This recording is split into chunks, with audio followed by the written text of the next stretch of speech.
ప్రభువైన యేసుక్రీస్తు వారి నామమున శుభాభివందనాలు తెలియపరుస్తూ ఉన్నాము.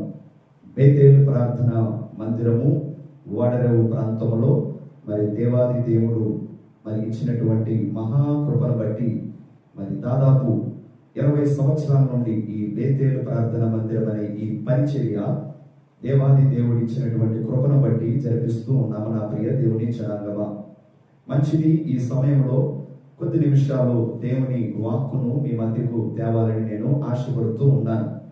వింటున్నటువంటి మీరు కూడా చక్కగా దేవుని వాక్కును వినవలసిందిగా ప్రభు పేరిట కోరుచూ ఉన్నాను.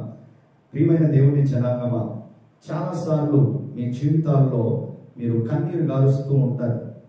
అనేక రకాల పరిస్థితులను బట్టి మీ జీవితమే ఒక కన్నీటిమయంగా మారిందా? విద్యార్థులు, పరీక్షలు రాసిన విద్యార్థులు, వారు అనుకున్నటువంటి రిజల్ట్ రాకపోతే ఆ ఫలితాన్ని బట్టి వారు కన్నీరు గారుస్తూ ఉంటారు. అలాగే నా ప్రియ దేవుని జనాంగమా, ప్రేమిస్తున్నటువంటి ప్రేమికులు కూడా వారి ప్రేమ విఫలమైనప్పుడు ఆ విఫలమైన పరిస్థితిని బట్టి కన్నీరు గారుస్తూ ఉంటారు. అలాగే వివాహమైనటువంటి భార్యాభర్తల మధ్య జీవితాన్ని మనం గమనిస్తే భార్య పరిస్థితిని బట్టి భర్త కావచ్చు, భర్త పరిస్థితిని బట్టి భార్య కావచ్చు, వారి ఇరువురి మధ్య నెమ్మది సమాధానం మరి తరిగిపోయినప్పుడు, వారు అనుకున్నట్లుగా వారి లైఫ్ లేనప్పుడు ఆ లైఫ్ను చూసి వారు కన్నీరు గారుస్తూ ఉంటారు. అలాగే నా ప్రియ దేవుని జనాంగమా, సేవ చేస్తున్న యవన సేవకులారా, మరి మీతో దేవుడు మాట్లాడుతున్నాడు. మీరు ఊహించినట్లుగా, మీరు ఆశించినట్లుగా మీ సేవ, మీ పరిచర్య మరి దేవాది దేవుని మహాకృపను బట్టి బాగా జరుగుతూ ఉన్న అనేక రకాల ఆటుపోట్లను బట్టి, అవమానాలను బట్టి మీరు దైవికంగా ఎదుగుతూ ఉన్న మీకు వస్తున్న పరిస్థితులను బట్టి కన్నీరు విడుస్తున్నారా? అయితే మీతోనే దేవుడు మాట్లాడుతూ ఉన్నాడు. ప్రతి ఒక్కరితో దేవుడు మాట్లాడుతున్నాడు. ఆ మాటను నేను మీతో పంచుకోవాలని ఆశపడుతూ ఉన్నాను. చూడండి, 126వ కీర్తన మరి 5వ వచనాన్ని 6వ వచనాన్ని నేను మీతో పంచుకోవాలని ఆశపడుతున్నాను. 126వ కీర్తన. కన్నీళ్లు విడుచుచు విత్తువారు సంతోష గానముతో పంట కోసెదరు. పిడికడు విత్తనములు చేత పట్టుకుని విత్తువాడు సంతోష గానము చేయించు పనలో మోసుకొని వచ్చేదరు. నా ప్రియ దేవుని జనాంగమా, కన్నీరే నీ జీవితం అయితే, కన్నీరే నువ్వు చేస్తున్న పరిచర్య అయితే, కన్నీరే నీ లైఫ్ అయితే, ఆ కన్నీటికి దేవుడిచ్చే సమాధానం, ఆ కన్నీటి జీవితానికి దేవుడిచ్చే సమాధానం ఏంటో తెలుసా? ప్రియమైన దేవుని బిడ్డలారా, సంతోషగానం. ఎస్, నా ప్రియ దేవుని జనాంగమా, కన్నీటి తర్వాత నువ్వు పొందుకునేది సంతోషగానం. ఆ సంతోషాన్ని నీ జీవితంలో దేవుడు ఇవ్వాలని ఆశపడుతున్నాడు. దేవుడు తన బిడ్డలను సంతోషంగా ఉండాలని ఆయన ఆశపడుతున్నాడు. దేవుడు ఎప్పుడు కూడా తన బిడ్డలు కన్నీటి పాలైపోవాలని ఆయన ఆశపడాడు. నా ప్రియ దేవుని జనాంగమా, కన్నీరే నీ జీవితం అయితే సంతోషము నువ్వు చూడాలని దేవుడు నీతో మాట్లాడుతూ ఉన్నాడు. నా ప్రియ దేవుని జనాంగమా, దేవాది దేవుడు మహాకృపను బట్టి నువ్వు జ్ఞాపకం చేసుకోవాల్సిందిగా ప్రభు పేరిట కోరుచు ఉన్నా. ఎందును బట్టి కన్నీరు విడుస్తున్నావు? ఎందును బట్టి దుఃఖపడుతున్నావు? ఆర్థిక సమస్యలను బట్టి, అప్పులు ఊపులు మునిగిపోవటం వలన దేనిని బట్టి కన్నీరు విడుస్తున్నావు? అయితే నీ కన్నీరు మనుషుల పాదాల దగ్గరికి వెళ్ళి అక్కడ కన్నీరు విడుస్తున్నావా?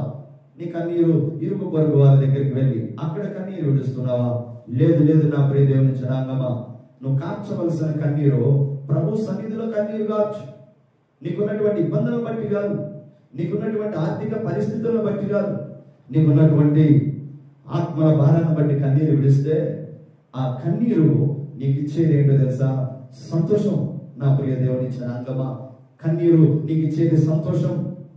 జీవితం అంతా ఇదిగో సమాప్తం అయిపోయిందని ఒకవేళ కన్నీరు విడుస్తున్నావా? పరిశుద్ధ గ్రంథంలో ఒక స్త్రీని నేను జ్ఞాపకం చేయాలని ఆశపడుతూ ఉన్నాను. 12 ఏళ్ల నుండి రక్తస్రావం కలిగినటువంటి ఆ రోగంతో ఉన్నటువంటి ఆ స్త్రీ 12 ఏళ్ల నుండి ఆమె కన్నీరు విడుస్తూ ఉన్నది. ఆమెకున్నటువంటి అనారోగ్యం, ఆమెకున్నటువంటి వ్యాధి, ఆమెకున్న రోగం ఆమెకు కన్నీరే మిగిల్చింది. కుటుంబం ఆమెను విడిచిపెట్టేసింది. స్నేహితుల దగ్గరికి వెళ్ళి సంతోషంగా గడపలేకపోతా ఉంది. ఆమె ఆనందంగా జీవించలేకపోతా ఉంది. అటువంటి పరిస్థితుల్లో నా ప్రియ దేవుని జనాంగమా, నా బ్రతుకు అయిపోయింది, నా లైఫ్ అయిపోయింది, నా జీవితం ఇక అయిపోయింది, కొలాప్స్ ఇస్ మై లైఫ్ అని అనుకున్నటువంటి ఆ టైంలో ప్రభు అయిన యేసుక్రీస్తు వారి గురించి ఆమె వినింది.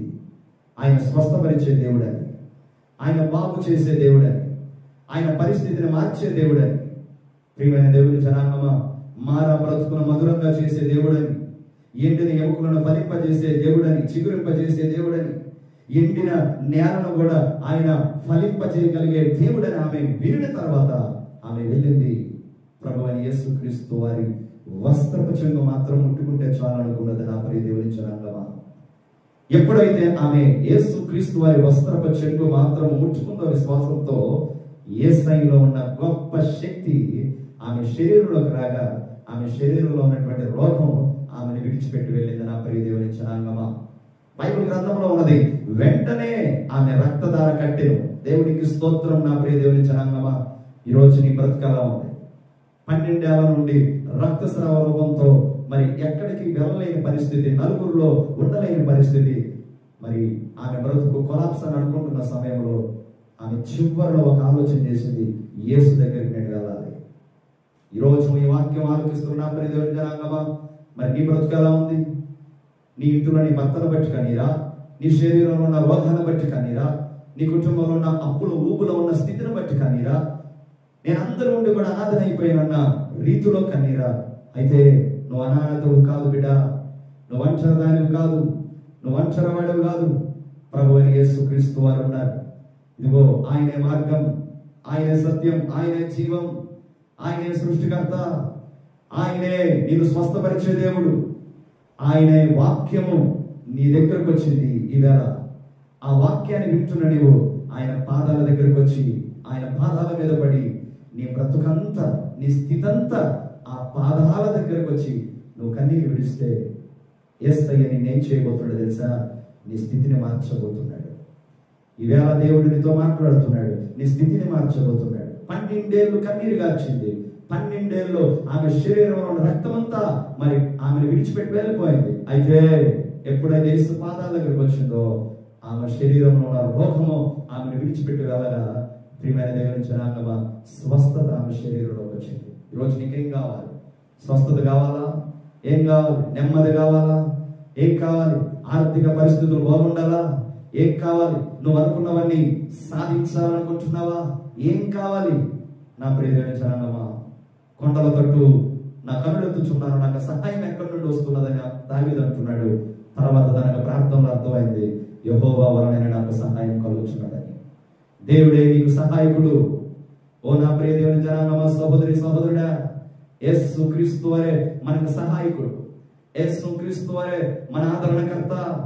ఆయన పాదాల దగ్గరికి వచ్చి, ఆయన పాద సన్నిధిలోకి వచ్చి ప్రార్థన నువ్వు చేస్తే, ప్రార్థన నువ్వు పడితే నీకున్న కన్నీరంతా తీసివేసి నీకు సంతోషాన్ని ఇవ్వబోతున్నాడు.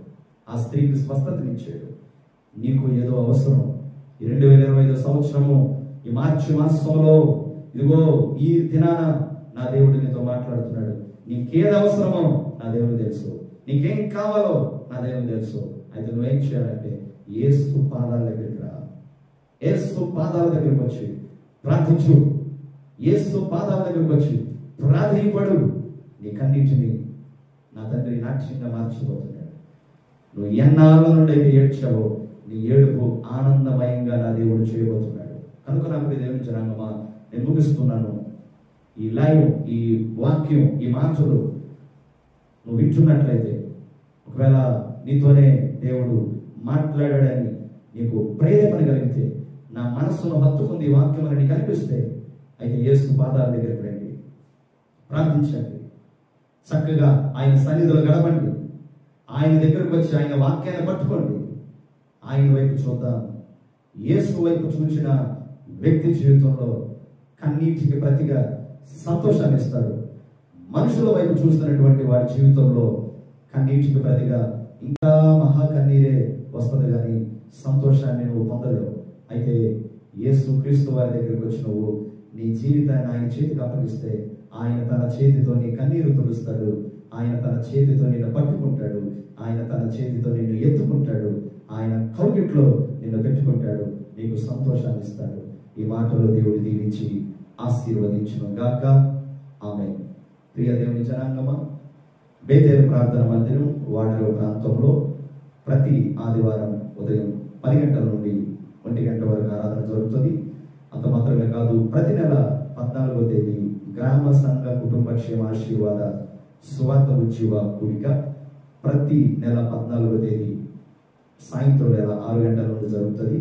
మరి ఈ మాటలు మీరు విన్నారు, ఈ వాక్యము మీరు ఎంతగానో మీకు మీ హృదయంలో హత్తుకున్నట్లయితే మరి మా యూట్యూబ్ ఛానల్ బేతేలు మినిస్ట్రీస్ మరి అది సబ్స్క్రైబ్ చేయకుండా ఉంటే మరి సబ్స్క్రైబ్ చేయండి. మరి ప్రియమైన దేవుని బిడ్డలారా, మర్చిపోకుండా వీక్షించండి మా యూట్యూబ్ ఛానల్ బేతేలు మినిస్ట్రీస్. కనుక జ్ఞాపకం చేసుకోవాల్సిందిగా ప్రభు పేరిట కోరుచు ఉన్నాను. దేవుడు మిమ్మల్ని దీవించును గాక. ఆమేన్.